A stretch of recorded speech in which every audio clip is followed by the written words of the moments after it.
שלום, כאן שוב אורי דר מגלריה אור, ואני רוצה להראות לכם את השיעור הראשון בתוכנת הריינו. בשיעור הזה אני אלמד קצת על הפעולות של העכבר, על פקודת ה-OSNAP ועל תהליך הקופי. עכשיו, העכבר שלנו בנוי מקליק שמאל, קליק ימין וגלגלת. הגלגלת עושה לנו זום אין, זום אאוט, כשהקצה של העכבר מראה לנו לאן אנחנו הולכים לעשות את הזום. אני יכול לבחור כל מקום במסך ולהתקרב אליו.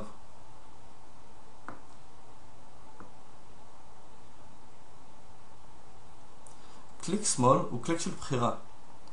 אם אני רוצה לבחור את אחד החלקים פה, קליק שמאל קצר יעשה את העבודה. אם אני רוצה לבחור אחד אחר, אני פשוט אלחץ על אחד אחר.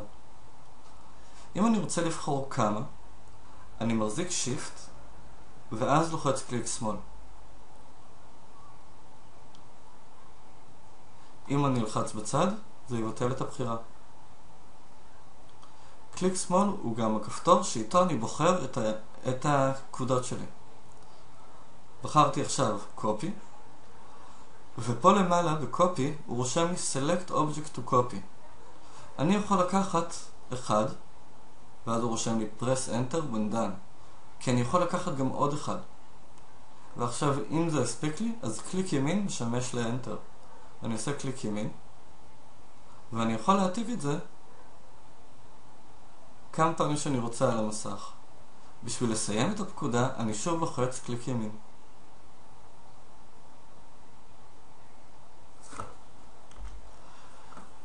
שיטה נוספת שקליק שמאל בוחר בו זה על ידי גרירה. קליק שמאל מצד ימין לשמאל בוחר את כל מה שהוא נוגע בו. לעומת זה קליק שמאל מצד שמאל לימין בוחר רק את מה שכלוא בתוך הריבוע. מה שנוגע חלקית בריבוע, כמו העלה הגדול או הכדור, לא ייבחרו. עכשיו נעבור לקליק ימין. קליק ימין, בשלושת ההיטלים הראשונים, מזיז את המסך למעלה למטה לכל הכיוונים. לעומת זאת בפרספקטיב, קליק ימין מסובב את המסך. את תהליך סיבוב המסך זה דבר שלוקח קצת זמן ללמוד, אבל מתרגלים אליו מהר מאוד. אם אני רוצה להזיז את היטל פרספקטיב, אז אני צריך ללחוץ שיפט ואז קליק ימין. עכשיו, כבר התעסקתי קצת עם פקודת הקופי, ואני רוצה להראות לכם קצת מה OSNAP יודעים לעשות. OSNAP נמצאים פה. אם אני רוצה לבטל או להוסיף את ה-OSNAP, אז אני לוחץ עליו פה. אני כרגע רוצה לשכפל את הכדור הזה אל הפינות של העלים, ולשכפל אותו לאורך הקו הזה. אז קודם כל אני אבחר End, כי פינה זה End, ואני אבחר Center, כי אני רוצה את המרכז של הכדור. סימנתי פה ופה אותם ב-V, ואז אני אלך לקופי. קליק שמאל על קופי, אני בוחר את הכדור, ואז הוא רושם לי שוב Press Enter when done, אז אני לוחץ קליק ימין. עכשיו, אתם רואים שמסומן לי Center? זה אומר שאני יכול לבחור אותו, להעתיק אותו מהסנטר.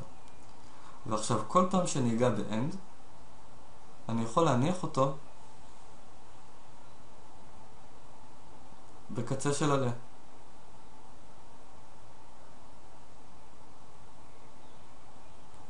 אם אני רוצה, תוך כדי פקודה, לשכפל אותו על הקו הזה, אז אני צריך פקודה אחרת מסנטר או ניר.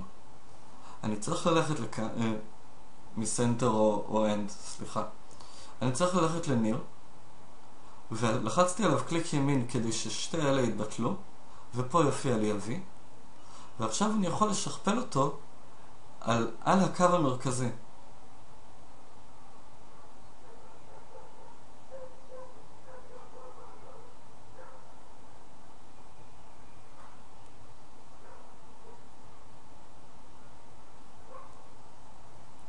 אם אני רוצה לקחת עכשיו את הכדורים האלה בלי להתחיל לבחור אותם אחד אחד, אלא לקחת את כולם. אז כמו שאמרתי קודם, אפשר לעשות את זה על ידי גרירה. מצד שמאל של המסך לצד ימין, אני אגרום לזה שהכדורים ייכנסו לתוך הריבוע, וכל שאר הדברים לא. זה אומר שרק הכדורים העליונים ייבחרו. לצורך העניין, אם אני רוצה להוריד אותם, אני אעשה delete. בשיעור הבא אני אראה קצת על פקודות הבוליינים, כל הסולידים, איך אני יכול ליצור צורות, ושייך להם להתראות.